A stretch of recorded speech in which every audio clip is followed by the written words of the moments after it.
بسم الله وبه نستعين والصلاة والسلام على سيدنا ومولانا وطب قلوبنا أبي القاسم محمد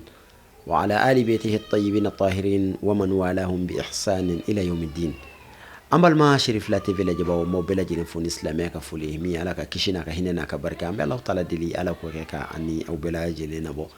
أو بسم الله أو كاجي مكان حكم كنا لا نوي دين برو مي جي مكان نبي ولي كسي أنكر مو ما أني كأنكر مو بسم الله wala saka baroke ni uye dine kuna fununa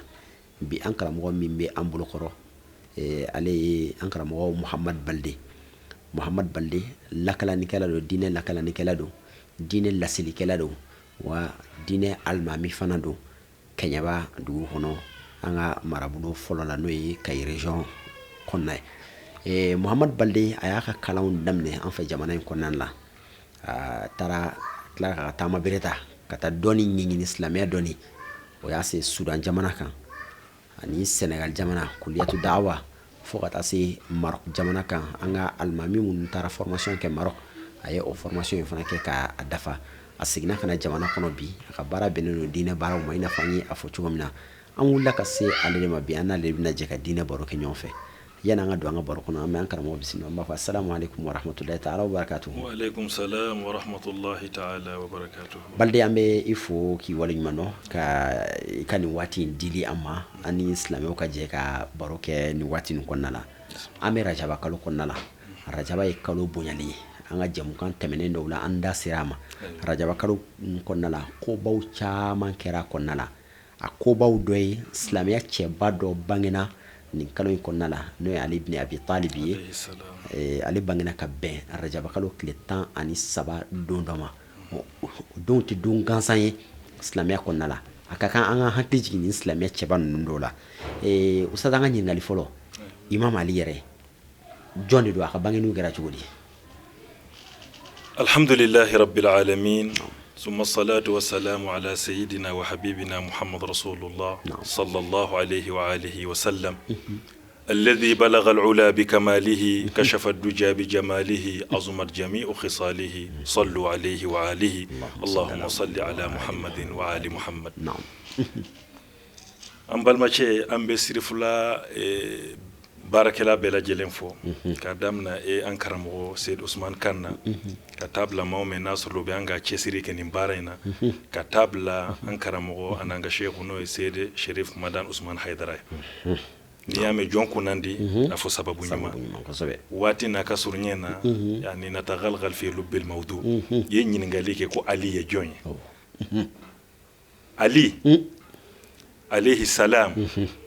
do ba fa radiyallahu anhu do ba fa karramallahu wajha ngane ba fa alayhi salam alaka kishibe aka ya rabbal alamin amin yani ngado mawdu ukono nye sebeni kela do ka sebeniye ay munde fo sebeni konnana akosa aktubu ala jabini almajd unwana man lam ya'shaq aliyan laysa insana. Allahu akbar. Kaba sebe atenga korotala abe wasonaye ko mawo manimanke alife ko adama den yatila nga tumadola kuma be bonye maw hakilima nga anga jemu kan kononana mena wala naam insha Allah maw meni silamewte oni no American jamana mawye uye munde fo Imam Ali ka mbena kuma oka naam o Imam Ali ato Ali ibn Abi Talib aleni alakira sallallahu alayhi wa alihi wa sallam o faw jelendo naam balma mawde don sinjiyala balma mawde don jogola Allahu akbar abangena yoro jume wulida fi athari makanin yoro menga senu kateme dugolo yoro beka noy alkaba kon naye Imam Ali abangena ode kono adanna don jume fi afdalil ayami don men kafsa kateme don bela jelenka way juma doye Imam Ali akadanni kera odoni naam asihidu shuara donjume fi afdali shuhurin kalo mengafsani kalo be noye sungalo kalo ye Imam Ali shahidu shuara sungalo kalo de kono Allahu akbar wati jume shu jume fi afdali layali shu mengafsa kateme shu bela jelenga noye laylatul qadri inna anzalnahu fi laylatil qadri fi afdali lahazatin chogoyala chogoyame na ya soro o chogoyayi akadi beye iklaban chogo kake o chogaye kadaka Allah subhanahu wa ta'ala aba fanya qur'ane kono wasjud waqtarib kika itenturu kika seka gera alala Allah subhanahu wa ta'ala abitlaka fa suratul rahmani konnana ako an-najmu wash-shajaru yasjudani wa yadamana kuma were wa imam ali fi afdali halin min as-salati ala ya ka kalfa ayam ne ka to la halaya me na ka saka teme la halaya bele jelenka no yitentru wadli e wati de wa yalumuna ni ala hubbika ya ali e chogodi mawbe seka ne jalagi ko ne kera alife Allahu akbar na'am mbalmaw awulula alkaba de kononana abade fatima bintu asad akati wulila la wati menna anana abe alkaba munumuno abanyini Allahu jalla jalalu kadaka tundalembe alala atundalembe alakirala atundalembe ibrahimna abe kanga alkaba munumuno kanyini Allah subhanahu wa ta'ala fe alakati nogoyaye Allahu akbar na'am ayito munumuno lindeda mbalmaw Allah subhanahu wa ta'ala yito akam mansa yakono ayi alkaba fando peren ayachi Fatima bintu Asad adonna alkaba konnana alkaba datuguna adala ali bangena alkaba de konnana la qablahu wala ba'dahu maman delika bangi alkaba kono ka kon alinye wa ali bangele alkaba kono ma wera man bangi akonnana mbalma ni nimbe fenyira nimbe samantia belebele de ira ali ka bangeli la nango ambe ne qisainta kambani amba maryama ani isa ka bangeli wati menna tinnana amba maryama munde nanake ala ko kaka bo misri kono kaka ta tamaro sun koro nga fatima bintu asad tinnana ma wati me mbalmo atara don alkaba de konnana ni man fili amba fanga zanawla ko ni yinen korota hakili be shori yoro ko sobe naam watanalu hunaka inayatun khassatun Allah subhanahu wa ta'ala aye ali keren ni chugayna aka seka bange alkaba kononana ali bangene alkaba kononana aye tle sabade ke alkaba kononana wotle sabate mele abole ala kira sallallahu alaihi wa alihi wasallam adara ale de tege kononana aya nyele ka chem men folo nyeda laje we ala kira de sallallahu alaihi wa alihi wasallam wada ta forama ko karrama Allah wajhahu anyeda man delikaturu femere femeni bolido ali ani ala kira ubeda jele ni kun kelende kata imam ali alaihi salam abangena ka ben rajaba kalot le tan sabadema nanye tan sabata kalaje kuma la surnyena nango kambata numerologie la we tan sabade tan saba ni ahaduta abe ben tan sabade ma qul huwa allah ahad ni ahaduta abe ben tan sabade ma naam cela veut dire Allah subhanahu wa ta'ala ay kode ke ali komme ayake akelempede Suleiman ya fanye ako rabbi habli mulkan la yanbaghi la ahadin min ba'di nagantal wahabala yokai aw ala fana nin keren ali alayhi salam wa ali abangena ka abangena sama kele sanabe fo mako amul fili wo sam bisabanana imam ali bangena ola wo kofe asam bisaba ani woro a shahidu shuara ma dangalen fe abe fo ma me mako abdurrahman bun amr ibn al-muljim wadina imam ali shahidu shuya imam ali yere joyi ahlul bayti mogode do ahlul kisa'i mogode do ala kira sallallahu alaihi wa alihi wasallam ayo sabati anyi ambe segi kana qur'ane konna yawmul mubahala kalili do ala kira ani chrétien ou farla ñogonka ko ni kira de betñeka wala chrétien de betñeka ko ka danga don kuma la surñana aya jumene nana faman hajjaka ala ko muhammad ni ma men nana kabe hujadima kabe daludima min ba'di ma ja'aka min al-ilmi duni kelengo kana ema kafu ebe siramen ko de tnye faqul muhammad afunyene ta'ala wa aina nad'u abna'ana amban den wele wa abnaakum aw yere baw den wele wa nisaana ambanga muso wele wa nisaakum aw yere baw ka muso wele wa anfusana amba yere nikun wele wa anfusakum ana yere nikun summa nabtahil wa qur ka ambe danga do fa naj'alu la'natullahi 'ala al-kazibin ma men galon tege alaka danga be koka mbalmaw Sheikh Ousmane ni yoroina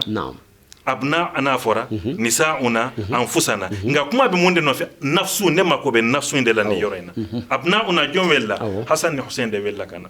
nisa ana jomwella fatima de wella kana anfusana kira ira tumbe kene kaw me mun kama ko anfusana ene be kene ka ngombetla kan yere kum welto be saka kiya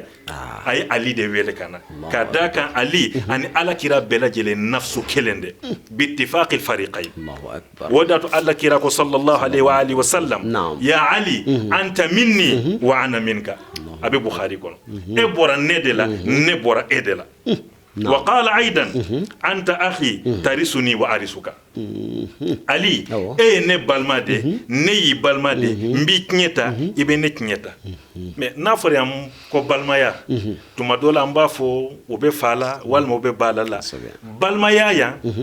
laysat al ukhuwa al fiqhiyya la wa ukhuwati na'am ukhuwa alfiqhiyati nga ukhuwa mendo inna wa akhawatuha otma inna ni ana balma ube fani badela abadan inna be bara menke anna boke lakinna layta la'alla nga ute fala ute bala qur'an ayat men bo sabatanye ala ba fanye kullama dakhalat ummatun la'anat ukhtaha jahannama kono de no donna jahannama doore mana don o be nyogon danga o te fala o te bala nga ukhuwa ko re senjme bi mana mathilatuha wo koro ala kira be se ka bara o barake ali be se ko barake Allahu akbar sallallahu alaihi wa alihi wa sallam wadatu ala kira ko ako ana madinatul ilmi wa aliyun babuha ko ne de dugu yani doni duguye ali de ne dondaye naam mais pourquoi mawere be ama mawere to fa imam ali de ta akone de doni duguye ali de ya dondaye kayira kira be se ka fengo fenke dinela ali be se ka nyogonaki ali ni ala kira fenkele me yutla ala kira e chidendo nabi nyumando ali de nabi nyuma ni chiden knyeta baye nan tegeta ka nan segena kata sufiya doni bangana fe futuhatul makkiya tigi no ibn arabi ash-shaykh al-akbar muhyiddin qila fihi ma qila nga ayemunde fo ambe nan dama ka wala idan fa huna na'am al-ukhuwa bainahuma laysa fiqhi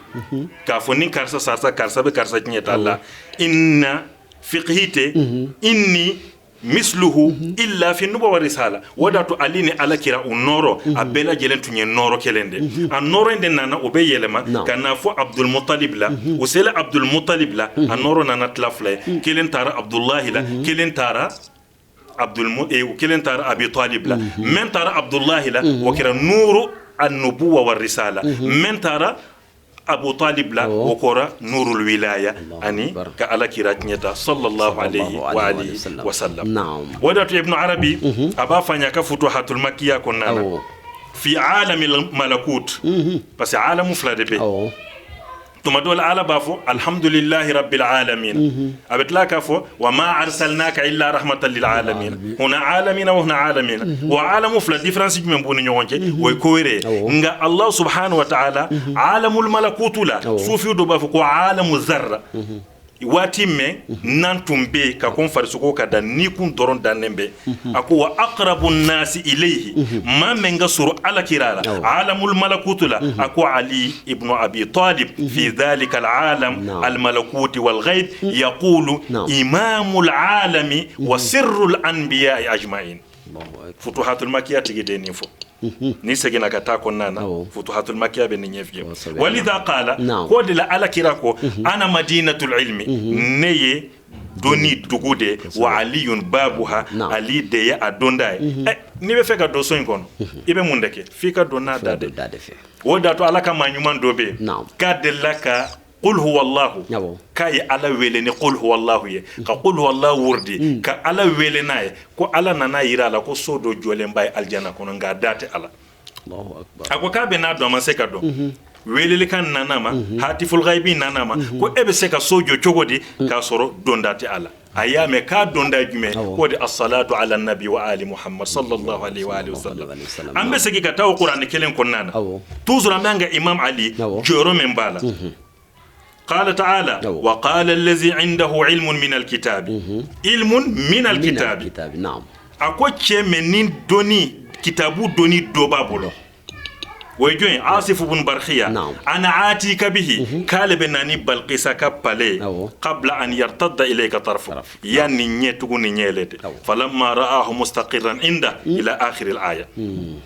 وهو الذي يتصرف به صاحبه في نظام التكوين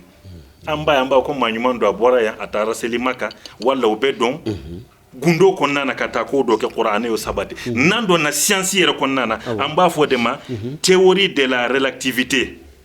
النظرية النسبية والنظرية النسبية أدير على كرامة وأدير عليمة عليه السلام وإمام علي كلي آية من بناني آية كورفاني ويقول الذين كفروا كما من كافر كوكو لست مرسلا محمد يتشيدي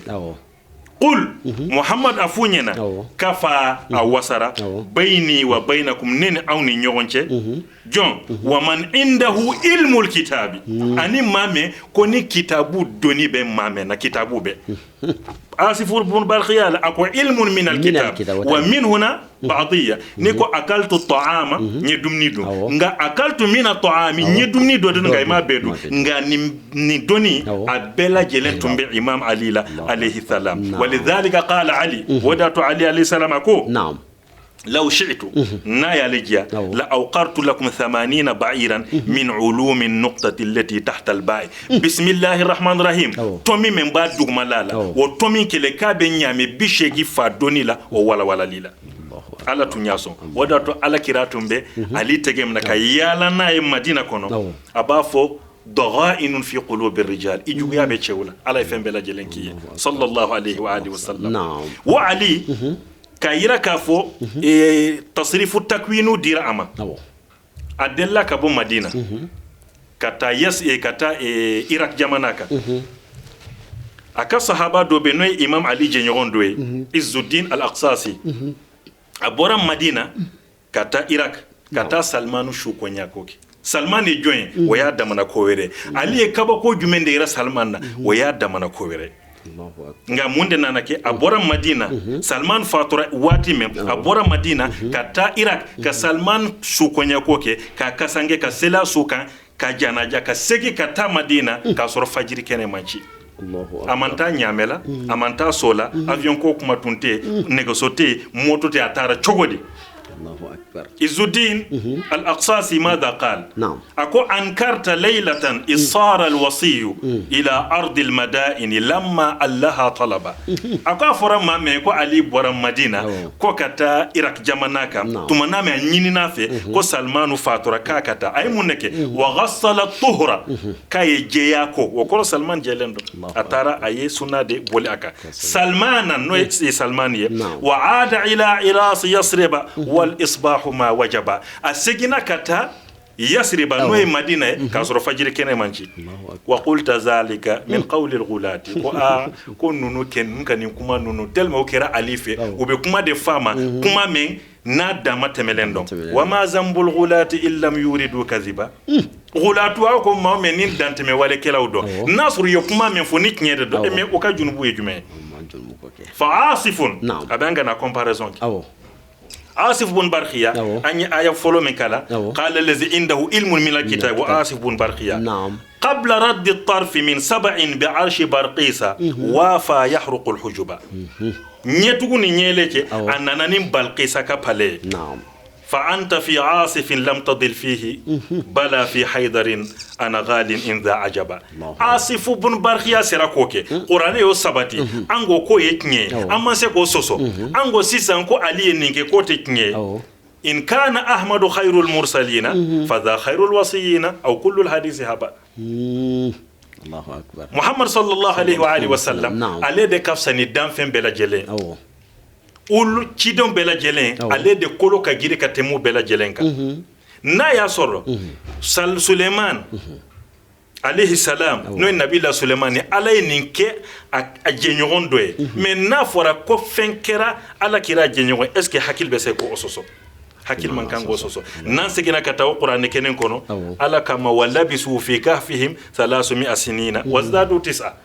me wati men wala kunna ala yunyinga kam labistum qalu labisna yawman aw ba'da yawmin effectivement awati teliyala kojugo izan Allah subhanahu wa ta'ala ay nin koba nunu ke imam ali wa imam ali alede ko ana al-awwal wa ana al-akhir kale de foloy ale de labay ko ko la ko ne kafiriya kuma ambe siga ana al-awwal ana awwal man amana bi muhammad sallallahu alaihi wa alihi wasallam wa awwal man salla bi sallallahu alaihi wa alihi wasallam wa ana al-akhir ale de ma labay ya koro ma laba me ala kira nyedai adalen kaburu kono way ali de ma were may boko sor la kaka Allahu akbar innahu aidan wa imam ali awwal fida'i fil islam ma folo me ya yere ni kundi ala kira ma mun maka ala kira ni kuma bo o kera imam ali de ala kira bora do me makka wati mena kafiru farla nyonga kubeta ala kira kere kubeta julit la nyonga ce ya shindira ala kira ma aya kala fa shayna fam la yubsiruna ajora o yorola o ya damana kuma ali de tumbe ala kira ka dlanka adon imam ali ko dongo do nitle bora abe ka ko na te binga toy nitle bin abe ka ko dugute je ka ko fo don ka don ala kira yaka birfinita ka dakan kai dai adon ay amanu soro ka fo bikeni atesa yani dugu kaje ka daka ala kira ay garanti di am Allahu akbar na'am wa imam ali ako aya shite na jigina a jigina shu a jigina tle a jigina fil hadari ka to dugu kono walla jigina ala kira kan ka to voisila amana ke chogo ali ba bela jele yorodo ako isaluni qabla an tafqiduni ay ni nyinga yanne aw kan perdi parce que mba bedo ala ya befonye wo misaliya chama mba de ben ke ka fili yereta ba wati na ka surnyena ante se ka vokamba ndado ola ani ala kira wo jihadi bela jelenke fona kira tabuku jihadi jihadi ni ala kira tarala aliya musharaka fona kira tabuku jihadi li gharadin min al aghrad badru kele badra ali o jelendo badru kera ay kesiri menke bela jelen bado adu atumbe samu gandela Allahu akbar ghazwat uhud ayo kele ka tumbe wati jume wati mena mas'ab bin umair binne drapo dira ale dema ghazwat hamra al asad adira ale dema ghazwat bani nadir adira ale dema ghazwat khandaq adira ale dema ghazwat khandaq ali ka chefariya ambena adon yede ay amru bin wud ay o faga odon amru bun wutun kera kafiri bade mautum ba loué nube ta kele yoro lo ba sara mun kama ka tagu de mekele la le parti kele may khanda kele le amru bun wudi wele anana khanda ku mesena no dinge ka ke ka madina la koli ayapa adonna ako silami aw de ko ni ma men sara aw silami la kibeta aljanna nin kafiri men sara ko beta jahannam ko majumen be feka taka aljanna ko tigi kana ngala tela 606 Allahu akbar adon sahaba chaman tumbe men tum ye kamalen koro e no men ye sambina ni fembe da falendo ali ko kabi wala arakira kama kisigi ala kira nyin ngali ke ko jom mani lezi ubarizu jom beta chebo kenai be sigi ki kungulu ali ko kabi wala ko kaki sigi fo shinye saba ali wulila ala kira ka jala mugobo ka siri acela ka do o kay ko sir bi barakatillah an amru wuddi bun wuddi o karla nyogonna ko labana chuga mena ay kafine aya checi wadatu ala kira ko sallallahu alaihi wa alihi wasallam na'am ako la ya'rifu allah illa allah wa ana ko ma shite ala don fo ala yere ani ali ala kira wala ya'rifuni ma shite ne muhammadu don illa allah wa anta ma shite ne hakika don fo ala ani e ali wala ya'rifuka ali e ali ma shite hakika don illa allah wa ana fo nakira ala ani ne ni kuma munmun ne wala wala la be tan doninta ngani ala sonna ma wati werewla ambe na kuma ala ustaz an wasara ali kula hakila ne kuma datige de kenu binaski ka kuma ali kan ne ala sonna wati kurna kosobe ami ibe do kanye ami boron kunche sibere be kan ne ala sonna insha Allah yani nga kuma kunche minti kele Roger Garoudi le philosophe du 20e siècle akabako yara imam ali la Allahu akbar ka to université de Sorbonne atumbe kurdiye na tun donna wato atabe kurda be imam ali ka qisafo mawi no akakala ne muso do ko ako karamo ne kabako yalndo ali ye joyi silame don ete silame nga anta mu'jabun e kabako yalen bala asolla ka do imam ali fagara chogo ya menna ka nyefa nyena abe tla kuma la ka soro kala ne muso embe kashila Allahu akbar oni en 2002 Kofi Annan ale de tun ye secrétaire général ye ONU la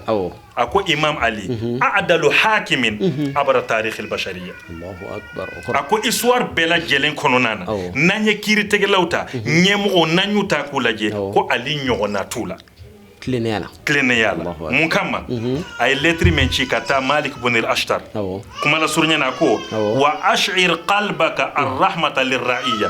a ko n b'a ɲini e Malik fɛ i dusukun i k'a nɔgɔya k'a magaya i ka maradenw ye wal mahabbata lahum i k'u kanu wal lutfa bihim i ka tila ka nɔgɔya u ye wala takunanna alayhim sab'an dariyan i kana kuma i n'a fɔ wara i b'u porti cogo min diya fa innahum sinfani adamaden mana kɛ marabaa ye ma qualité fila de b'i bolo n'i b'o mara imma akhun laka fi dini imma i balima don diinɛ la imma nazirun laka fil khalqi n'aw tɛ diinɛ kelen na kɛ aw kɛn bɛɛ dan cogo ye kelen Kofi Annan ko nin kumakan in kan ka sɛbɛn ko k'a da université droit bɛ kalan université universelle la k'a kan ka sɛbɛn ko k'a dulon ye yanni o ka dɔn ka droit kalan o kan ka nin de fɔlɔ kalan a kuma to ka ja waati n'a ka surunya na an bɛ jɔ yan an b'a fɔ Allahumma salli ala Muhammadin wa ali Muhammad rabbana atina fid dunya hasanatan wa fil akhirati hasanatan wa qina azaban nar rabbana la tuzigh qulubana ba'da idh hadaytana wa hab lana min ladunka rahmatan innaka antal wahhab اللهم صل على محمد وآل محمد اللهم صل على محمد وآل محمد اللهم صل على محمد وعلى آله وصحبه وسلم تسليما اللهم صل على سيدنا محمد الفاتح لما أغلق والخاتم لما سبق ناصر الحق بالحق والهادي إلى صراطك المستقيم وعلى آله حق قدره ومقداره العظيم صلاة تفتح لنا بها أبواب الرضا والتيسير وتغلق بها عنا أبواب الشر والتعسير وتكون لنا بها وليا ونصيرا أنت ولينا ومولانا فنعم المولى ونعم النصير سبحان ربك رب العزة عما يصفون وسلام على المرسلين والحمد لله رب العالمين Imam Ali ye silamɛya bal hadamadenya cɛba dɔ de don ni Imam Ali ka ɲɛnamaya kalana k'a ɲɛdɔn a ye dɔnni minnu di diɲɛlatigɛ ma k'a ka dɔnniw ɲɛɲini k'a dɔn diɲɛ bɛ gɛlɛya caman na bi diɲɛ bɛ bɔ o gɛlɛya ninnu kɔnɔna la o kama ni nin waati ninnu sera ni cɛba ninnu ka bangeli waatiw ɲɛnamaya bɛɛ de kan ka kɛ ninnu ka ɲɛɲini na nka n'o ma se ka kɛ n'u ka bangeli waatiw sera a ka kan maaw ka kunu hadamadenya ka kunu ka ni maaw ninnu cɛba ninnu k'u ka ɲɛnamaya ɲini k'a dɔn kɛrɛnkɛrɛnnenya la an minnu garisɛgɛ kɛra ye an minnu ko k'an ye silamɛw an minnu garisɛgɛ kɛra ye Ali ye silamɛya wasoli lan dɔ de o kama kɛnɛw bɛ sigi diɲɛ fan 14 k'a ka bangeli ɲɛnamaya kɛ an bɛ dugawu don kɛ a kɛnɛ fɛn fɛn bɛ sigi Ala ka kɛnɛ ninnu yira an na k'a sigi hɛrɛ la ka wuli hɛrɛ la yan'an ka bɔ baro in kɔnɔna la an bɛ foli kɛrɛnkɛrɛnnen ka taa Sherifula duba la Bangoni Janginɛbugu la an karamɔgɔ Asigi da Sherif Usman Malana Haidara ka denbaya kɔnɔna la ale min ka denbaya kelen bɛ ka kira somɔgɔw ninnu tila u ni ɲɔgɔn cɛ ni Imam Ali ka kɛnɛ an balimamuso Madame Haidara Jara Tunkara ale bɛ nin kɛnɛ ninnu sigi ka denbajala ta k'a siri a kunna k'a ka nafolo caman don a da fɛ walasa maaw ka dɔn Imam Ali ye min ye an b'a fo ka dugawu k'a ye ale ni a dɛmɛbaga bɛɛ lajɛlen fɛn fɛn b'a dɛmɛ nin baara in kɔnɔna la an bɛ u bɛɛ lajɛlen fo ka dugawu k'u ye ka dugawu ɲini u fɛ an bɛ segin k'an karamɔgɔ fo Sheikh Muhammad Balde i ka nin waati min n'i y'a dama ka walawalali kɛ an ye Imam Ali la ka fɛn f'an ye Imam Ali la an tun tɛ min dɔn ka kanu dɔ don an dusukun na ka taa fɛ an bɛ dugawu kɛ i ye ka dugawu ɲini fɛ ka segin k'aw yɛrɛ fana fo ka wale ɲuman dɔn aw minnu tun sigilen bɛ aw ka jabaraninw ɲɛma ka diinɛ baro layɛ ni diinɛ baro tɛ fɔ ko waati la jamana in kɔnɔ ani jamana in kɔ kan an bɛ Alahu taala deli an ni aw ye Ala ka sigida nataw yira an ni aw bɛɛ lajɛlen na wa akhiru da'wana anil hamdulillahi rabbil alamin wassalamu alaikum wa rahmatullahi ta'ala wa barakatuhu